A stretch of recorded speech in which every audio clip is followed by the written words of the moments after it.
Selamat pagi, perkenalkan saya dengan Jovanka Timbul, dokter yang bertugas saat ini. Jadi sekarang saya akan melakukan prosedur pemeriksaan pap smear. Pertama, menanyakan kesiapan pasien untuk diperiksa pap smear, memastikan pasien tidak berhubungan intim selama 2 kali 24 jam sebelumnya, memastikan pasien tidak menstruasi 2 kali 24 jam sebelumnya, memastikan pasien tidak melakukan irigasi vagina dalam 24 jam terakhir. Lalu kita memastikan identitas, memeriksa status dan kelengkapan inform consent klien seperti nama, umur, pekerjaan, dan pendidikan terakhir.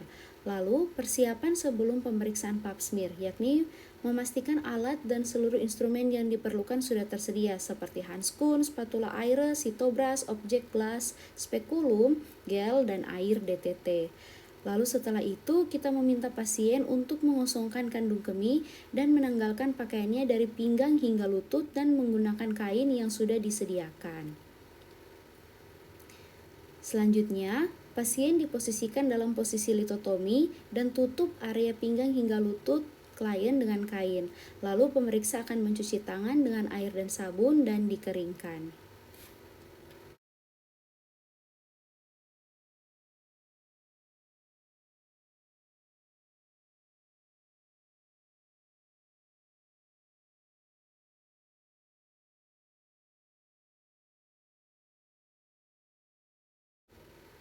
Kemudian kita akan melakukan palpasi pada perut pasien untuk mengetahui apakah ada nyeri atau ada benjolan massa atau ada kelainan.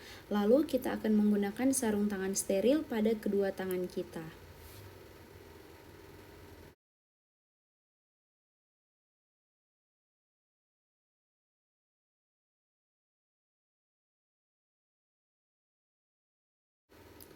Selanjutnya kita bersihkan daerah genitalia eksterna dengan kapas yang sudah dibasahi oleh air DTT. Kita bersihkan dengan cara dari atas ke bawah, lalu kita buang kapas DTT pada tempat yang sudah disediakan. Lalu kita inspeksi dan palpasi pada daerah genitalia eksterna untuk melihat apakah ada nyeri tekan atau ada tonjolan atau ada nyeri atau ada massa atau ada discharge atau darah.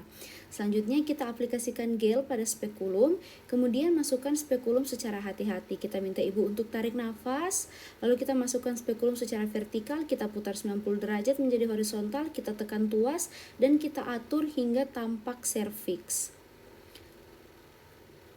Lalu kita perhatikan apakah terdapat discharge, perdarahan, erosi, massa yang rapuh, atau keadaan abnormal lainnya.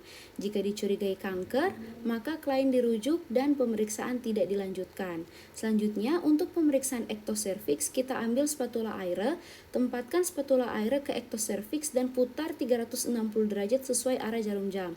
Keluarkan spatula air perlahan-lahan tanpa menyentuh jaringan sekitarnya, kemudian kita oleskan ke objek gelas.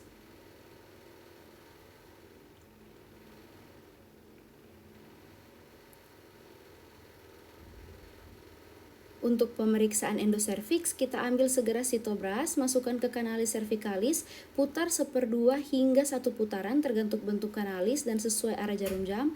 Keluarkan perlahan-lahan tanpa menyentuh jaringan sekitarnya. Oleskan spatula air di atas objek gelas yang telah disediakan. Yakinkan seluruh bagian yang terambil sudah kontak dengan objek gelas. Lalu kita masukkan slide dalam larutan fiksasi etanol 96% pada wadah yang telah diberikan keterangan sesegera mungkin maksimal 30 detik sejak pengambilan sampel.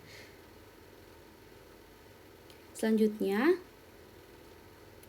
kita akan mengeluarkan spekulum.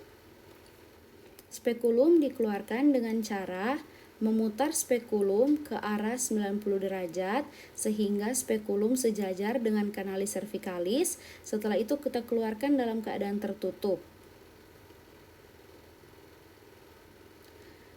Setelah itu, slide difiksasi dengan larutan etanol 96% selama minimal 30 menit, kemudian dikeringkan. Setelah itu kita buang sarung tangan, kapas, dan bahan sekali pakai lainnya ke dalam kontainer yang tahan bocor. Sedangkan untuk alat-alat yang dapat digunakan kembali, rendam dalam larutan klorin 0,5% selama 10 menit untuk dekontaminasi. Selanjutnya, pemeriksa akan mencuci tangan dengan 6 langkah WHO.